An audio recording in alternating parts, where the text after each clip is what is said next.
Boa tarde a todos. Sou o Dr. Luiz Fernando Guimarães Santos. Eu falo em nome do Hospital Alemão Oswaldo Cruz, para a gente conversar aqui a respeito sobre o Março Amarelo, com relação à endometriose. É um prazer estar aqui em nome do hospital, para a gente estar conversando sobre esse assunto tão relevante. E eu gostaria de convidar o Dr. Rogério Felizi, especialista ginecologista, especialista em endometriose, membro da equipe do Hospital Alemão Oswaldo Cruz, e o Dr. Roger Camargo, também ginecologista e especialista em endometriose e cirurgia robótica, que faz parte da equipe do hospital. Então, é um prazer estar recebendo vocês dois, e em nome do hospital, para a gente estar podendo esclarecer a população, as dúvidas e a relevância do assunto nos dias de hoje. Boa tarde a todos. Boa tarde, Luiz. Boa tarde, Rogers. Boa tarde a todo mundo que está assistindo a gente aí. Eu acho que é um momento muito importante da gente falar de endometriose. É uma patologia que acomete mais ou menos 15% das mulheres em idade reprodutiva e atualmente é a principal causa de infertilidade nos países desenvolvidos. Então, é um assunto muito importante para a gente conversar e aqui a gente vai tentar tirar as dúvidas e explicar para vocês o que é endometriose, como que ela se forma e quais os possíveis tratamentos e as novidades que a gente tem aí com relação aos tratamentos da endometriose. Eu acho importante a gente destacar, né, Rogério, que virou um assunto tão relevante nos dias de hoje que acabou sendo inserido dentro dos meses das patologias mais relevantes da nossa sociedade. Hoje virou o Março Amarelo, né? A gente tem o Outubro Rosa da Mama, a gente tem o Dezembro da Próstata. Então, eu acho que chegou a vez da endometriose de estar mostrando a relevância do assunto, tendo o Março Amarelo. E o Rogers, especialista tanto quanto você na área do tratamento da endometriose, de patologia ginecológica, para estar esclarecendo a população qualquer dúvida e a relevância do assunto. Luiz, obrigado. Boa tarde a todos e ao Rogério, vocês meus grandes amigos e que batalham junto comigo aí no cuidado com os pacientes com endometriose. Um dado relevante que o Rogério trouxe, se a gente for imaginar, cerca de 7 milhões de mulheres no país são portadoras de endometriose. E é uma doença que acaba trazendo não só a questão da infertilidade como preocupação, mas essas pacientes elas apresentam um importante comprometimento da qualidade de vida, quer seja por dor. Então é uma doença que traz uma limitação social e econômica, né? Então, essas pacientes, muitas delas perdem dias de trabalho por conta da incapacidade relacionada à dor, tem um comprometimento da qualidade de vida e de seu relacionamento, porque muitas delas acabam tendo né, um desconforto durante o namoro. A gente tem uma relevância muito importante e a gente precisa falar a respeito do que a gente tem hoje de novidade em termos de tratamento e que essas pacientes tratadas conseguem melhorar a qualidade de vida e conseguem atingir o seu objetivo quando este é o desejo de ter filhos, né? Então isso é bem importante. Perfeito. Agora, acho que era importante a gente destacar, para explicar para as pessoas que estão nos assistindo, o que é a endometriose? Como que a gente qual que é o conceito dela que a gente determina que a paciente tem endometriose? Como que a gente poderia conceituar para a população para poder ter esse entendimento da doença? O que é endometriose? Então, para explicar o que é endometriose, Luiz, eu trouxe aqui uma imagem de um Compartilhou aí? Não, aqui ainda não. Bom, tudo bem.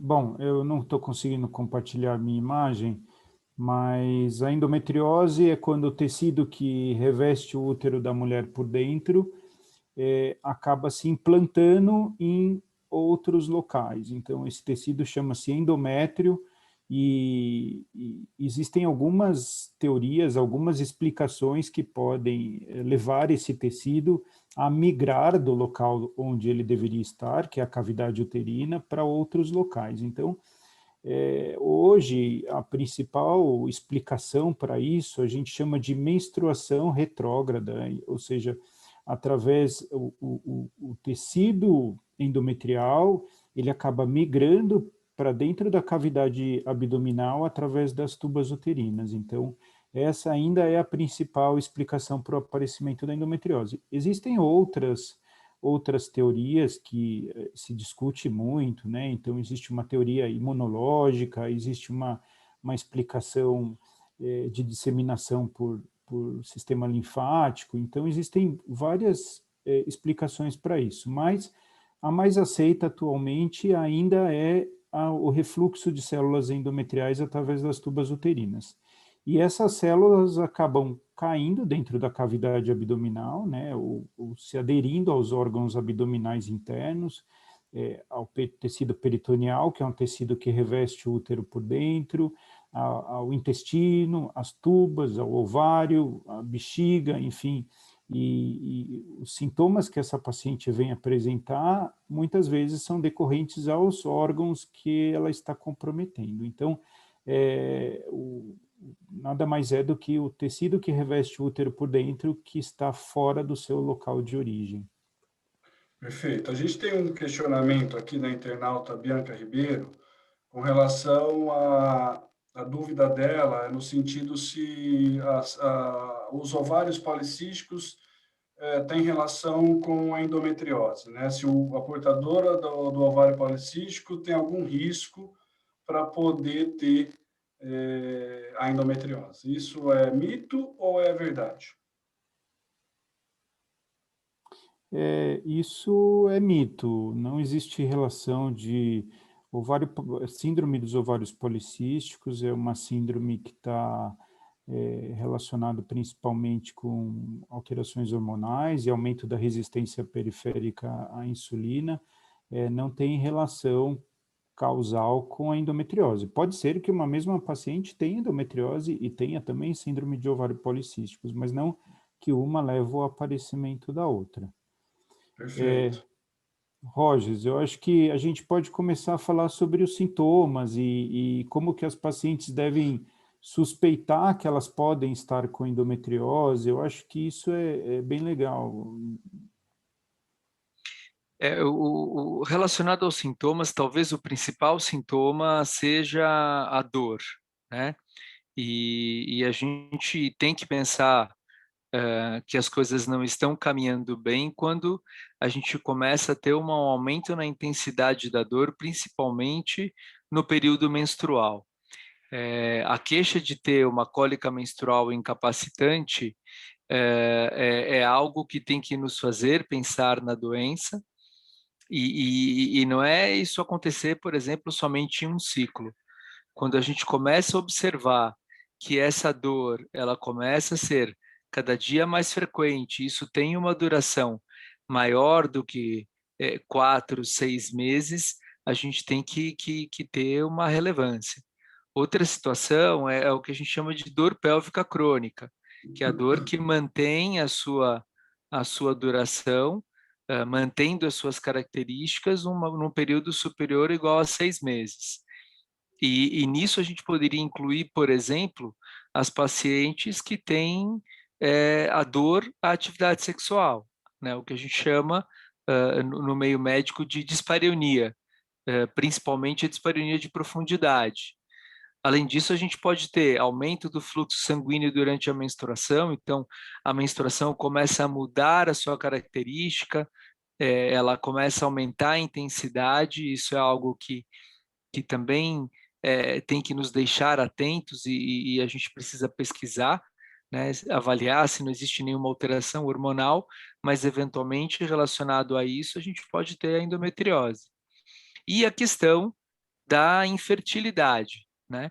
Então a gente sabe que aí algo em torno de 85 a 90% dos casais engravidariam naturalmente em um ano.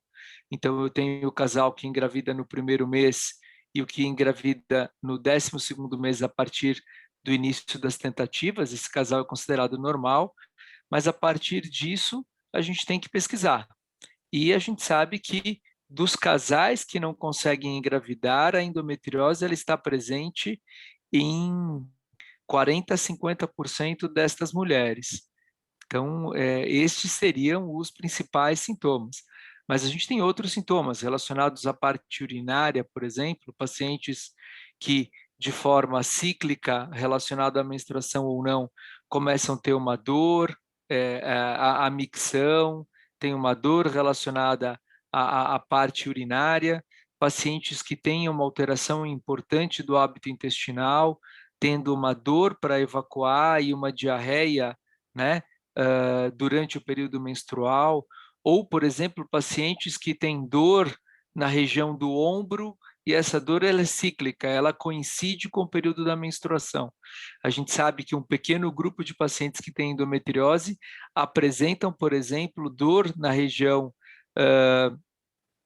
que a gente chama do diafragma, e essa dor ela reflete para o ombro. E essa paciente vai ter aí um quadro que sugere uma endometriose de acometimento diafragmático, a gente precisa pesquisar. E claro que existem outros sintomas que estariam relacionados, por exemplo, às situações mais especiais, e aí a gente teria que avaliar caso a caso, né? Sim, perfeito. Acho que é importante descartar também a questão de todos esses sintomas que o Dr. Rogers referenciou, no sentido da dor na relação, eles não necessariamente eles precisam vir em conjunto, né? Nem a dispareunia, que é a dor na relação, junto com a cólica menstrual, eles podem vir isolados ou associados. E aí vai a partir da história clínica médica, que o médico com o paciente conversa na anamnese e consegue extrair dessa conversa esses eventuais sintomas a ponto da gente poder isoladamente suspeitar de poder ter ou não, através do diagnóstico clínico, a endometriose, e a partir daí diz exames mais específicos para que a gente consiga definir o diagnóstico e eventual tratamento. Correto? Então, perfeito. Eu acho que a sua observação foi importantíssima. A gente não precisa ter todos os sintomas para que a gente tenha que pensar na doença. Na verdade, nós que trabalhamos, inclusive o Luiz, nós trabalhamos com meninas que têm a doença e a gente sabe que a maior parte do grupo vem por conta dos quadros de dor, então, quer seja uma dor isolada no período menstrual, uma cólica menstrual, quer seja só uma dor durante a atividade sexual, mas a gente pode ter, por exemplo, pacientes que tenham uma associação dos sintomas, né? E a gente precisa investigar isso de forma adequada. Eu acho que esses encontros que a gente tem para discutir as doenças, eles são importantes porque eles servem para atentar as mulheres sobre os sintomas e fazê-las procurar um profissional da área da saúde, da ginecologia, para que esse profissional, né, recebendo essa mulher, seja capaz de tentar entender o que vem acontecendo, avalie de forma adequada, melhor, né, chegue a um diagnóstico para que essa paciente seja bem tratada. Mas eu achei brilhante sua colocação, né? A gente não precisa ter todos os sintomas, né? Tendo alguns desses sintomas, a gente já tem que ficar atento e desconfiar, né? Tem uma dor que é muito intensa, isso não é comum, né? Então, qualquer dor intensa tem que me fazer procurar o serviço médico e pesquisar para ver se eu tenho aí a doença estabelecida, se a gente precisa, né, qual vai ser a forma de tratamento que a gente vai optar. Perfeito. Uma coisa importante a destacar, né, Rogério, era a questão que é uma doença que, como tem sintomas muito inespecíficos ou muito específicos, eventualmente, como a gente está discutindo, com dor sintomas ginecológicos, que a gente diz, né, de dor na relação, de cólica menstrual, de aumento de fluxo, como pode ter sintomas inespecíficos que não têm relação com questões ginecológicas, ou tanto urinárias como intestinais, a ponto desse diagnóstico, numa média, demorar até 8 anos para a equipe de saúde conseguir fazer. Às vezes a paciente no Brasil demora em até 8 anos para ser diagnosticada com essa doença. Então, isso vai passando, essa questão da dor, por tantos profissionais e que, eventualmente, podem acabar deixando de fazer o diagnóstico, por serem, eventualmente, sintomas inespecíficos ou por estar numa infraestrutura de um sistema de saúde que não é compatível com o diagnóstico, que tem exames específicos para serem feitos e ajudar no diagnóstico. É uma doença de alta complexidade que necessita de uma equipe de alta complexidade para o tratamento. Então, acho que isso também é importante a gente destacar, no sentido da demora no Brasil hoje do diagnóstico para esse tipo de doença, e não vindo a comprometer. Quanto mais tardio é feito, mais, teoricamente, ela pode ter sequela do ponto de vista até de infertilidade, correto? Perfeito, Luiz. É assim, ó, isso eu acho que é muito, muito importante para quem está ouvindo a gente, quem está assistindo a gente.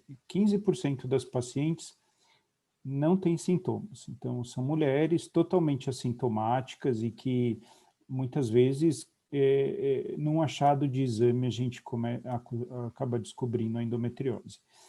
A maioria delas, como vocês muito bem comentaram, tem sintomas que podem ser desde urinários, intestinais, dor pélvica. Então, e toda vez que uma mulher tem dor e essa dor persiste e não melhora, ela precisa ser investigada. É comum essa mulher passar por diversos profissionais, médicos, de diversas especialidades e acabar não chegando num diagnóstico correto, porque muitas vezes não se tem acesso a exames adequados ou até mesmo não se investiga essa possibilidade da maneira adequada. Então, é assim, uma mulher que persiste com um quadro de dor, que não melhora, essa dor muitas vezes pode ser mensal ou depois de um certo tempo ela persistir, dor nas relações sexuais, ela precisa ser investigada.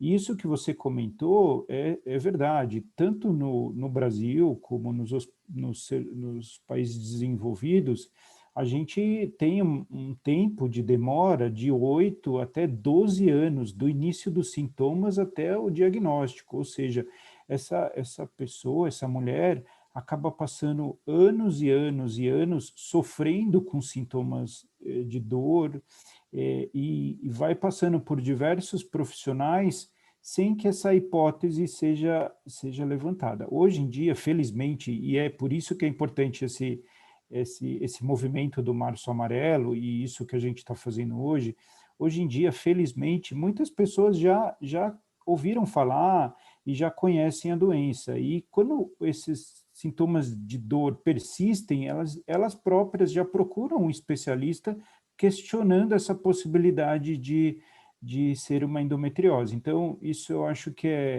é bem importante. Então, existe esse tempo entre o início dos sintomas e até o diagnóstico. E quanto mais rápido a gente fizer o diagnóstico e mais rápido se iniciar esse tratamento, melhor é. E eu acho que vale a pena lembrar uma coisa aqui, para quem está ouvindo a gente, que assim, mesmo meninas jovens que menstruaram há pouco tempo, que têm 17, 18 anos e que apresentam sintomas, essas meninas, apesar de jovens, também podem ter endometriose. Então, o quanto antes iniciar o tratamento dessas meninas, melhor é, para que elas não cheguem àqueles quadros mais severos da doença. Perfeito. E, Rogers, qual que é o pico, qual que é a faixa etária mais comum dessas pacientes, né, onde a endometriose tem o pico de incidência? Qual que é a faixa etária, geralmente, que a doença acomete? Como o Rogério colocou, a gente pode ter, na verdade, né, eu acho que a menina mais jovem que eu tenha feito o diagnóstico de endometriose foi com 13 anos, com endometrioma, né, que é um cisto de ovário de endometriose, e já operamos pacientes na pós-menopausa com cistos de endometriose que foram, né, organizados durante a fase reprodutiva. Mas a fase mais frequente vai dos 25 aos 40 anos, né? Eu acho que é a fase onde a mulher está ali brigando no mercado de trabalho, é uma fase onde ela está iniciando a sua vida adulta, com família, com preocupações, desejosa de buscar a gestação, quer dizer, é uma fase mais complexa em que a gente tem alguns fatores que talvez para mulheres suscetíveis venham a colaborar na evolução da doença, como a questão do estresse, a questão alimentar, sedentarismo, né? Então, fatores que poderiam potencializar o risco de alguém que já é suscetível a desenvolver a doença, a desenvolvê-la, né? Então, eu acho que a faixa em que mais a gente vê pacientes está entre 25 e 40, mas a gente pode ter muitos casos antes dos 25 e muitas pacientes após os 40 sendo diagnosticadas. E vale a pena a gente levar em consideração que o fato dessa mulher ter tido gestações não afasta a chance ou a possibilidade dela desenvolver a doença. A gente conhece pacientes que a gente opera e pacientes com quadros avançados, eventualmente, e que já tiveram gestações e que certamente na fase que ela gestou, ela já tinha algo da doença, né? Então, como você mesmo ressaltou, para a gente ter do início dos sintomas ao diagnóstico de uma endometriose, por exemplo, com implantação ou comprometimento intestinal, a gente tem aí uma duração de doença de 8 a 10 anos, né? Então, isso é muito significativo. Às vezes, essas pacientes tinham endometriose numa intensidade menor e engravidaram, só que os sintomas vêm só depois de uma determinada fase, né, ou da evolução. Como o Rogério falou, 15% das mulheres são assintomáticas, quer dizer, às vezes eu tenho uma paciente que tem uma endometriose que invade bexiga ou intestino e ela é assintomática. E às vezes a gente tem pacientes que têm poucas lesões e que têm dores incapacitantes. O comum é a gente ter uma correlação entre a intensidade das lesões e a dor, mas é possível que nós tenhamos pacientes com muita dor e pouca doença e pacientes com muita doença e pouca dor, né? Perfeito.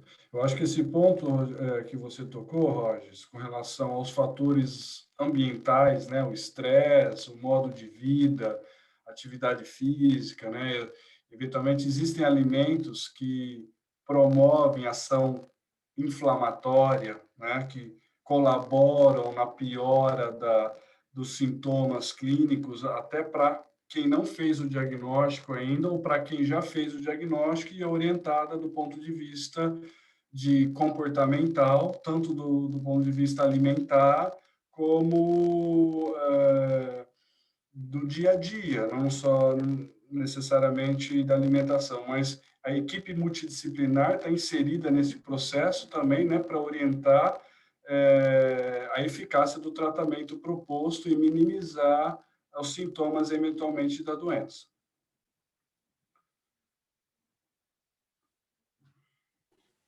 Luizão, vamos responder umas perguntas do pessoal aqui também. Eu acho que tem um monte de pergunta aqui para a gente tirar algumas dúvidas. O que você acha? Vamos lá.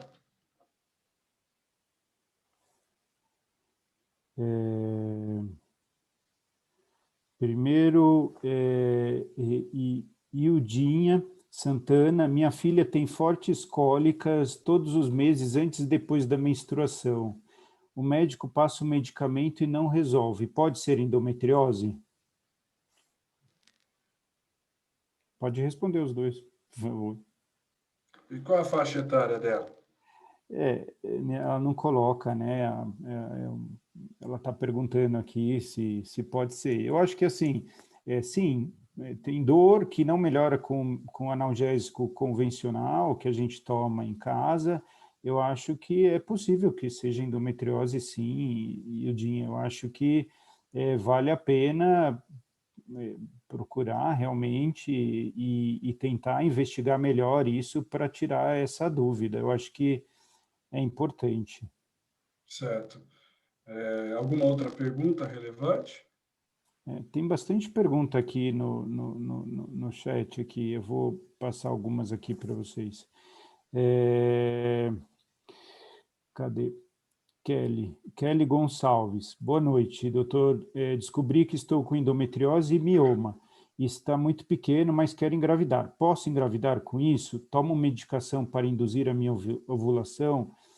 Isso pode ser rápido ou não? Eu acho que essa é uma pergunta bem legal. Acho que vale a pena discutir um pouco sobre ela. Pode ficar à vontade aí. Na verdade, quando a gente fala entre mioma, a gente fala de endometriose, a gente fala de doenças que são cuja base de estímulo hormonal, elas são estimuladas pelo mesmo hormônio, elas são induzidas pelo mesmo hormônio que é o estrogênio. Então, é possível que nós tenhamos em até 30% das pacientes uma associação da endometriose com miomas uterinos, né? E a gente pode ter, eventualmente, sintomas mais intensos de uma ou de outra doença, e eventualmente a gente pode ter os sintomas relacionados às duas patologias, né? Então, o que a gente tem que deixar de mensagem é que, na verdade, existe a possibilidade de associação. Então, como o Rogério falou há pouco, a gente não acredita que a síndrome do ovário policístico vá dar endometriose, mas eventualmente uma paciente suscetível que tenha ovário policístico e que tenha um aumento da exposição ao estrogênio, ela pode ter a doença, como ele brilhantemente falou. Então, a gente precisa ficar atento aos sintomas. Quando a gente tem um diagnóstico, a gente precisa conduzir o tratamento, quer seja ele à base de medicações ou tratamento operatório, e isso vai variar de caso a caso, de intensidade de doença individualmente, né, e dos sintomas, e como a gente vai conduzir no pós, né? Se a gente vai manter essa paciente com bloqueio, se essa paciente vai ser encaminhada, por exemplo, para buscar a gestação, se a gente vai fazer um acompanhamento multidisciplinar, como o Luiz colocou, isso, na verdade, é o profissional da área que vai estar avaliando, né, individualmente cada paciente que vai conduzir. Mas a associação dessas doenças, ela é possível, ela é real aí. E os exames, né? Quais os exames necessários para que a paciente faça o diagnóstico, baseado na história clínica sugestiva? Bom, vamos lá. Tem o exame de mais fácil acesso que a gente tem hoje, o ginecologista, é o ultrassom transvaginal. Porém, o ultrassom transvaginal convencional, né, o ultrassom pélvico realizado por via transvaginal convencional, nem sempre ele é satisfatório para o diagnóstico da endometriose. Então, é comum a gente receber nos nossos consultórios pessoas que fizeram diversos ultrassons transvaginal por causa de dor e nenhuma delas teve o diagnóstico de endometriose. Então, assim, hoje em dia, existe uma modalidade, né, de ultrassom transvaginal com preparo onde é realizado o uso de laxantes para esvaziar o intestino, onde é utilizado gel, para identificar essas lesões de endometriose. Então, nos últimos 10 anos, aqui no Brasil principalmente, existem excelentes profissionais que realizam esse tipo de exame, inclusive o Brasil é reconhecido internacionalmente por isso, que realizam ultrassom transvaginal com preparo para mapeamento de endometriose. E esse exame tem além do diagnóstico, né, para nós que somos profissionais que lidamos com isso, ele tem como dizer para a gente qual é o grau dessa endometriose, quais as estruturas que estão comprometidas, até para que seja feito um plano terapêutico para essa paciente. Então, muitas vezes, a paciente tem comprometimento de intestino, de vias urinárias, e aí precisa ser feito um acompanhamento por uma equipe multidisciplinar, composta por gastrocirurgião, por urologista. Então, esse exame é muito importante. Então, e eu já vou citar também a ressonância magnética de pelve, que é realizada da mesma maneira, com preparo, para que seja identificadas as lesões de endometriose. Os dois exames são muito importantes para o diagnóstico. Então, existem profissionais que defendem a realização do ultrassom, outros profissionais que defendem a ressonância magnética. Enfim, os dois são importantíssimos para a gente ter o diagnóstico aí, o mapeamento dessa endometriose. O que é importante e que a gente gosta de deixar claro é que não adianta fazer ultrassom, ou não que não adianta, mas que é pouco esclarecedor e muitas vezes não soluciona a nossa dúvida com relação a isso.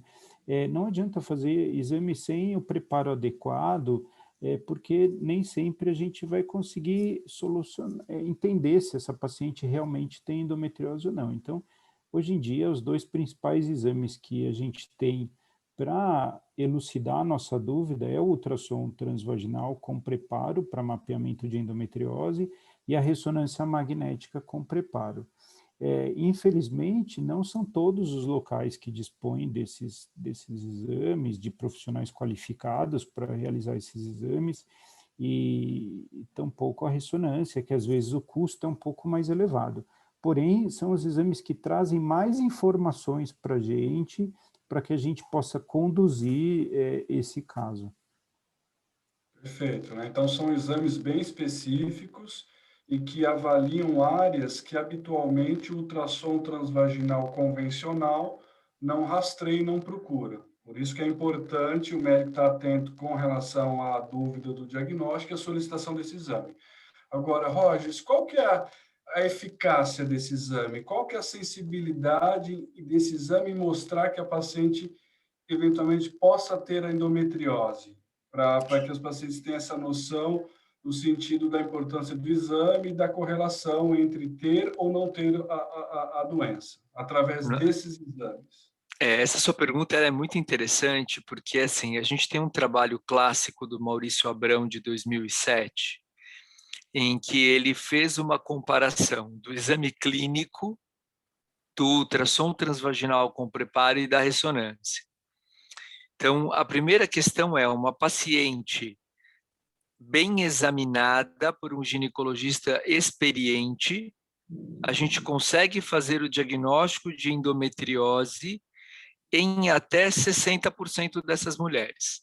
Então, se eu tenho uma paciente que tem uma lesão um pouquinho maior, o espessamento dos ligamentos ali atrás do colo do útero, essa paciente sendo bem examinada, eu consigo suspeitar da doença em 6 em cada 10 mulheres com endometriose. Isso é um dado importante. A sensibilidade e a especificidade do ultrassom com preparo, né, o transvaginal com preparo, chega a 99%. Então, é um exame que traz para a gente, né, além, na verdade, do diagnóstico, como o próprio Rogério disse, o mapeamento, né, adequado da doença para que a gente possa tratar essas mulheres. Então, assim, é um exame que ele às vezes acaba sendo menos invasivo, né? Ele é um exame mais longo, né? É um exame que demora em média 40 minutos a 1 hora, mas é um exame que, bem feito, né?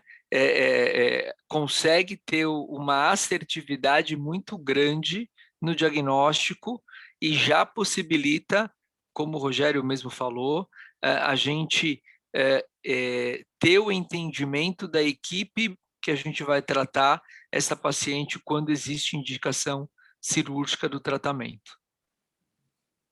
Perfeito. E eles são equivalentes, né? Tanto a ressonância quanto o ultrassom com preparo são equivalentes, mostram a mesma eficácia dentro dessa acurácia diagnóstica? O ultrassom com preparo se mostrou melhor que a ressonância, né? Então, dizer que ele seja melhor que a ressonância não quer invalidar a ressonância. A ressonância é um exame extremamente importante, né?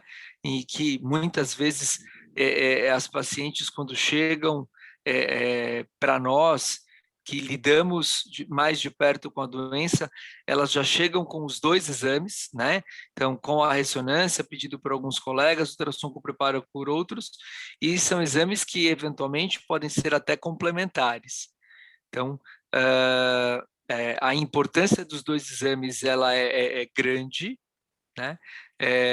Por exemplo, no Rio de Janeiro, eles preferem a ressonância à ultrassom com preparo, diferente de nós aqui em São Paulo, talvez porque eles não tenham ultrassonografistas tão especializados quanto nós tenhamos, né? E eles têm radiologistas que são feras no diagnóstico e no mapeamento da endometriose pela ressonância.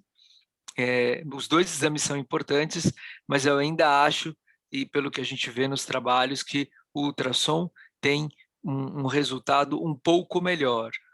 Mas isso não quer dizer, por exemplo, que a paciente que não tem acesso a um ultrassom com preparo adequado, com uma boa ressonância, não possa ter o seu diagnóstico e não possa ser tratada de forma adequada. Perfeito, perfeito.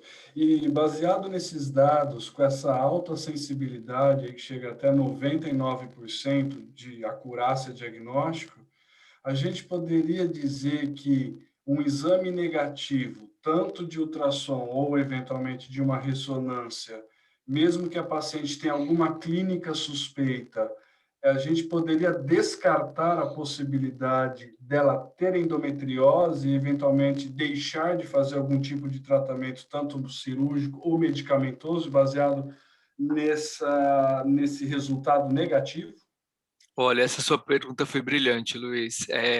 Na verdade, a gente sabe que, apesar da especificidade desses exames, existe um grupo de pacientes que geralmente tem um comprometimento mais superficial da doença, né?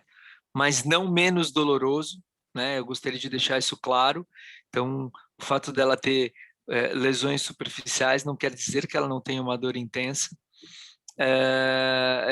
Elas às vezes demoram um pouco mais para serem diagnosticadas e nesses casos e nessa situação a gente usa a videolaparoscopia, que é um procedimento cirúrgico, como um método diagnóstico e um caminho pelo qual a gente vai tratar essa doente. A gente não vai simplesmente olhar e falar, olha, ela tem a doença. A gente vai olhar e tratar. Mas tem pacientes que muitas vezes peregrinam por vários consultórios, né? Não chegam a um diagnóstico porque tem lesões mais superficiais e os exames acabam não fazendo diagnósticos, e quando chegam para a gente faz a laparoscopia e a gente faz o diagnóstico. Então, assim, o principal fato que a gente tem que levar em consideração é o sintoma clínico, né? Eu acho que isso é o mais importante, e acreditar naquilo que a paciente nos diz. Então, mesmo com exames negativos, e a gente tem isso no corpo do laudo dos exames, a gente não consegue afastar totalmente a doença. Então, essa sua pergunta foi brilhante. Perfeito. Olha, uma coisa que acontece bastante comigo de consultório, que eu acho interessante a gente comentar, muitas pacientes já chegam, às vezes, com algum exame que ela fez, com achados inespecíficos, às vezes, eventualmente. Ela já chega no consultório dizendo que ela, doutor, eu tenho endometriose, porque em algum momento da vida dela, ela fez um exame específico e que nesse exame foi mostrado que ela tem um achado, que até o exame denota isso, um achado inespecífico, no caso, vou até comentar qual o achado, que seria o espessamento desse ligamento uterosacro, que é uma das áreas onde a endometriose acomete, mas é um achado muito, talvez, leve e inespecífico, e que ela já vem com esse diagnóstico verbal, né? Apesar de que a gente sabe que o padrão ouro do diagnóstico, como você acabou de dizer, às vezes a paciente tem um exame negativo, ressonância e ultrassom, tem uma clínica que sugere, a gente parte para a videolaparoscopia baseado na anamnese da clínica dela, mesmo com sintoma negativo, o exame, a cirurgia faz o diagnóstico, trata eventualmente, resseca as lesões, e essa paciente que chega para a gente, que não tem uma clínica tão soberana de suspeita de endometriose, mas que tem um exame anterior mostrando algum achado inespecífico da suspeita da endometriose. Como que a gente pode partir a proposta para ela nesse sentido, né? A gente tira da cabeça dela que não tem endometriose, que era um achado inespecífico, por não ter sintomas tão significativos baseados na doença, ou a gente continua a investigar a ponto de, ou eventualmente, entrar com algum tratamento medicamentoso, ou até mesmo cirúrgico. E qual que é a linha de tratamento individual para ela? Por que a gente opta por um tratamento medicamentoso ou opta por inicialmente algum tratamento cirúrgico, já que a videolaparoscopia é um padrão ouro do diagnóstico, que você tem um anátomo patológico mostrando que eventualmente realmente ela tinha alguma lesão. Bom, agora o Luiz agora colocou a Estou gente numa... apertando você, Israel, estou cada vez numa mais tá tirando o suco. apertando, Vocês que são os especialistas aí, então eu estou apertando, estou Bom, apertando. nós somos especialistas, todos, você também. Eu acho que assim, nessa paciente que tem sintomas que são inespecíficos e que não tem imagem muito de endometriose muito comprometedora, às vezes nós podemos iniciar, lógico, com medicamentos analgésicos, anti-inflamatórios, para amenizar os sintomas de dor dessa paciente. E o que a gente chama de, a gente pode fazer um teste terapêutico, tratar essa, mesmo sem exames que comprovem a endometriose, a gente pode tratar essa paciente como uma endometriose, um teste terapêutico. Então, vamos tratar como e ver se melhora. Então, a gente pode usar contraceptivos orais com pausa ou contínuo. O objetivo desse tratamento é sempre a melhora dos sintomas de dor. Então, assim, é sabido pela literatura, pelos trabalhos, que assim, o tratamento clínico da endometriose, ele não tem o objetivo de reduzir as lesões ou curar a doença com medicamentos. Na verdade, o que se coloca na literatura é que o tratamento clínico, o objetivo é amenizar os sintomas da dor e melhorar a qualidade de vida dessa paciente. Então, nesses casos, com sintomas mais brandos, mais leves, onde não tem tantos exames, não tem imagem radiológica compatível com endometriose profunda, é possível sim a gente iniciar um tratamento com analgésico, anti-inflamatório, medicamentos para amenizar a dor, e os contraceptivos orais, sejam eles contínuos ou contraceptivos orais com pausa para menstruar. Então, é evidente que existe uma melhora dos sintomas álgicos de dor com esses tratamentos. Lógico, existem situações especiais onde essa paciente tem muita dor, onde existe comprometimento de vias urinárias, comprometimento de intestino, pela endometriose, o tratamento medicamentoso muitas vezes não terá uma melhora importante, né? Então, às vezes, nesses casos, é necessário abordagem cirúrgica. Então, eu acho que isso vai de caso a caso, né? Então, depende de cada paciente. Se quiser complementar, Rogers, fica à vontade. Não, eu acho que é isso mesmo. A gente tem que entender o tratamento, ele é muito individualizado, né? Assim, quando a gente fala de tratamento é algo um pouco complicado porque a gente sempre avalia o paciente caso a caso, né? Pacientes com poucos sintomas, um achado de exames, como você mesmo diz, inespecíficos ou pobre em achados. É uma paciente que certamente vai se beneficiar do tratamento clínico, com medicação hormonal para bloqueio do ciclo mesmo, né? E aí a gente não tem, pela literatura médica, uma, um conjunto de medicamentos que se sobrepõe a outro. Então, a gente pode usar os contraceptivos orais, pode usar o DIU, de progesterona, a gente tem várias opções, né? O importante é que, com o bloqueio da menstruação, essa paciente melhore da dor, como o Rogério falou, né? Isso eu acho que é fundamental.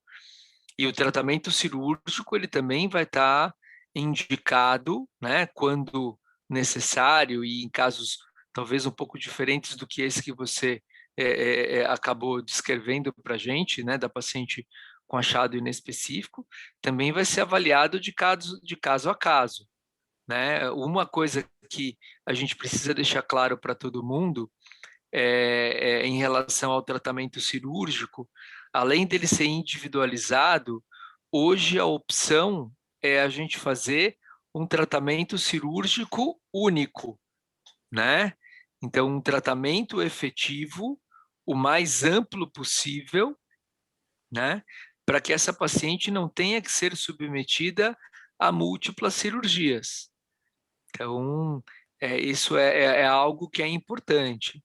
E entender que, na verdade, enquanto existe ovário e existe a produção de hormônio, a gente tem o risco do retorno da doença, né? Então, às vezes,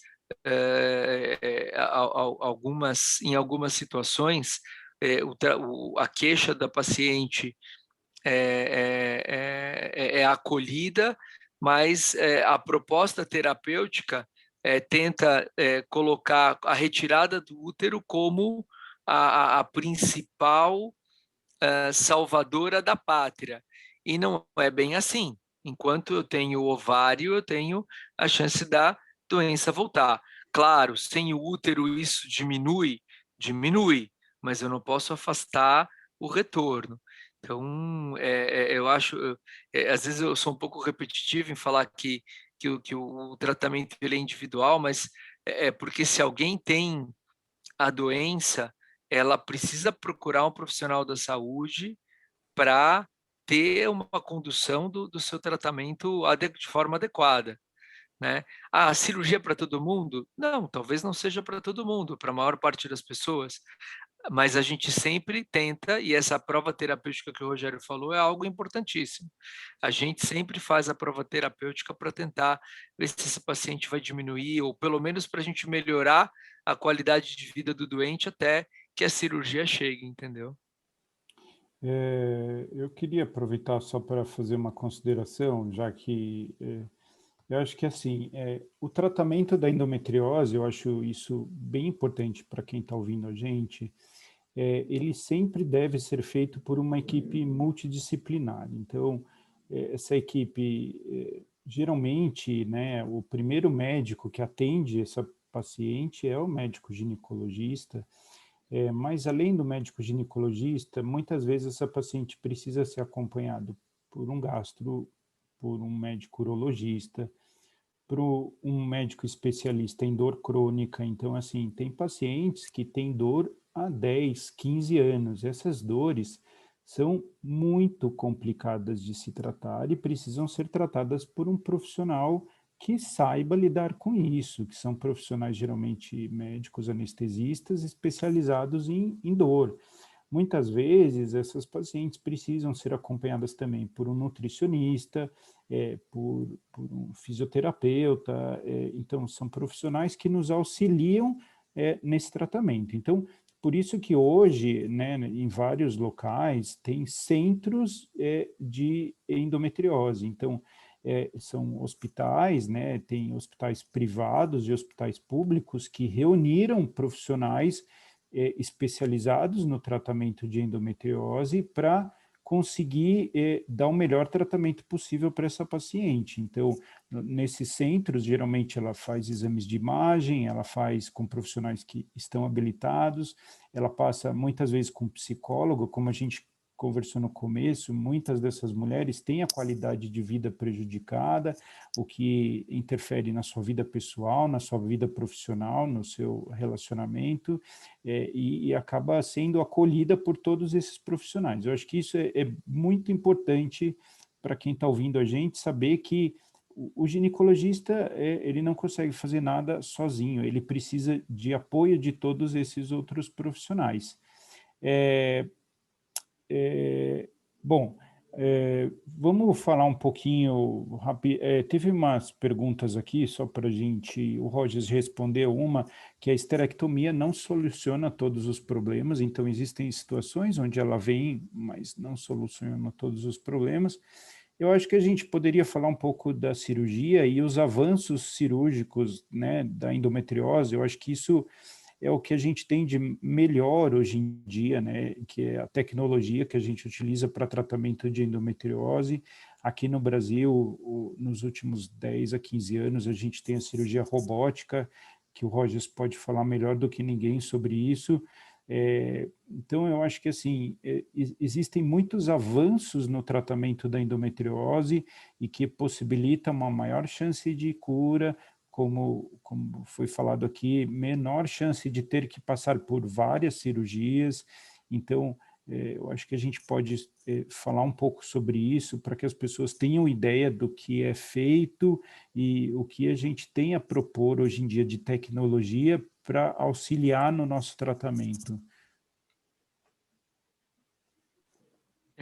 Bom, na verdade, a primeira coisa que a gente precisa colocar é que o padrão ouro de tratamento da endometriose é videolaparoscópico, né? Quer seja a laparoscopia convencional ou a robótico-assistida, o tratamento, a busca do tratamento, excetuando para as pacientes que têm aqueles nódulos de endometriose na parede abdominal depois das cesarianas, que pode acontecer, que é feito por cirurgia aberta, as demais, o tratamento é feito por laparoscopia.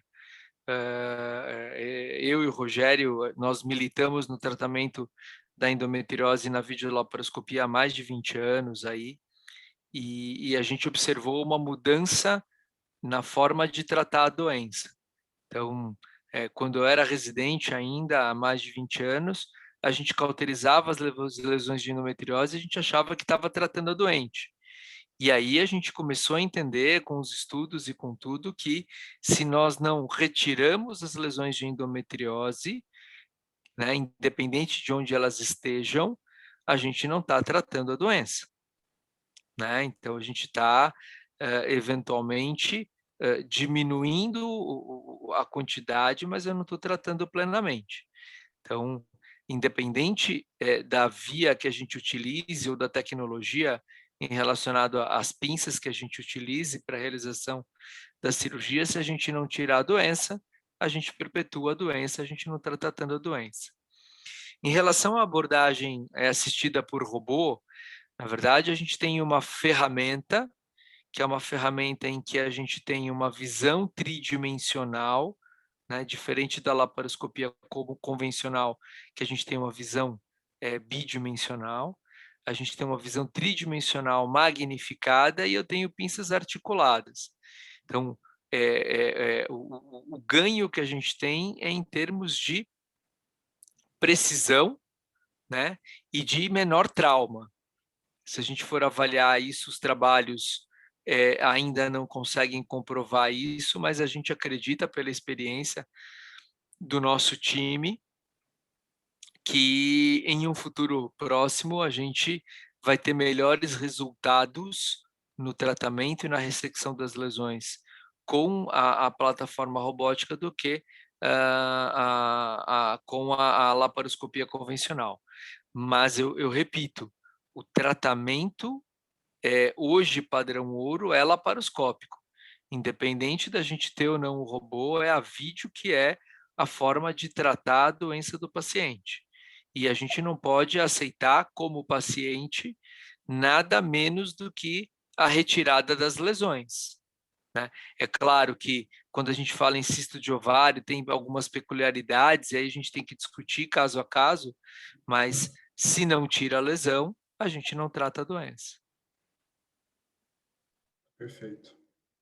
Alguma consideração final, Rogério, que você queria colocar para os que estão nos assistindo, para Bom, pegar a dica do que tudo que a gente conversou, acho que do que ficou mais relevante, para levar daqui uma informação que seja válida para ela? sim, eu acho que para as mulheres que estão acompanhando a gente aí, eu acho que assim, a ideia do Março Amarelo é levar a informação para as pessoas. Então, assim, mulher ter dor e essa dor piorar a qualidade de vida, isso não é aceitável, não é normal. Ela precisa procurar um tratamento para isso. Então, pode ser, ela deve procurar um profissional que vai investigar isso e vai oferecer para ela opções de tratamento. Eu acho que isso é muito importante. Hoje a informação está aí, então persistir a dor não é interessante. Então procure um serviço, procure um profissional que vá te auxiliar nessa busca. Eu acho que é importante dizer também que hoje muitos hospitais têm centros especializados em endometriose que oferecem equipe multidisciplinar para acolher essa paciente, que dá assistência psicológica, assistência pelo médico ginecologista, fisioterapeuta, nutricionista. Então, eu acho que casos mais severos devem ser acompanhados por profissionais que estão acostumados a lidar com esse tipo de doença, porque é uma doença complexa, cheia de nuances que precisa ser acompanhada direitinho. Hoje em dia tem ganhado muito, né, a informação de que os alimentos interferem na endometriose. Sim, existem alimentos chamados inflamatórios que pioram os sintomas de dor. Então, quando a paciente evita de comer esses alimentos inflamatórios, ela acaba evoluindo com melhora dos sintomas de dor. Isso auxilia na condução do tratamento. A gente recomenda que não pare de fazer o tratamento convencional, mas auxiliar isso com um acompanhamento nutricional adequado é muito interessante. Eu acho que é muito importante isso, vale muito a pena. Então, eu acho que fica de mensagem aí que hoje em dia tem mais informação, que a gente não pode mais perder 8, 10 anos para fazer o diagnóstico dessa pessoa, que hoje a gente tem tratamentos cirúrgicos de melhor qualidade do que se tinha, não de melhor qualidade, mas com resultados melhores do que se tinha antigamente, exatamente por ser procedimentos cirúrgicos mais precisos, que causam menos dano tecidual. Então isso faz com que a mulher retorne às suas atividades normais mais rápido, ao seu trabalho, ao seu convívio familiar, sem ter prejuízos da sua função. Então, eu acho que isso é muito interessante. Eu acho que a gente está evoluindo para um futuro aí bom com relação a isso, sem dúvida.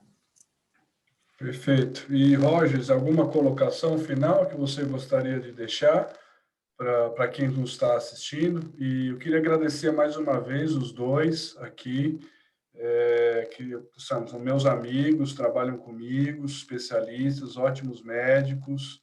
Eu sou grato de trabalhar com vocês, né? A gente está trabalhando numa ótima infraestrutura que nos dá a possibilidade de estar falando aqui do que há de melhor e mostrar esse assunto tão relevante, como o Rogers falou. São 7 milhões de portadoras de endometriose, que o diagnóstico, geralmente, em média, aqui no Brasil, pode demorar de 8 a 12 anos. É para isso que a gente está aqui.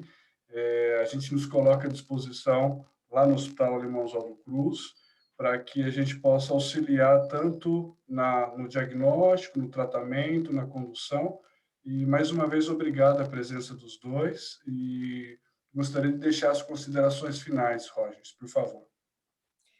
Primeiro, eu queria agradecer a oportunidade. É sempre bom estar entre amigos e falar do que a gente gosta, né? Então, é algo importante. Eu acho que o tema é relevante, né? A gente tem milhões de mulheres sofrendo no Brasil e no mundo inteiro, e eu acho que, assim, se pudesse deixar algo para pensar para casa, é que dor intensa não é normal, né?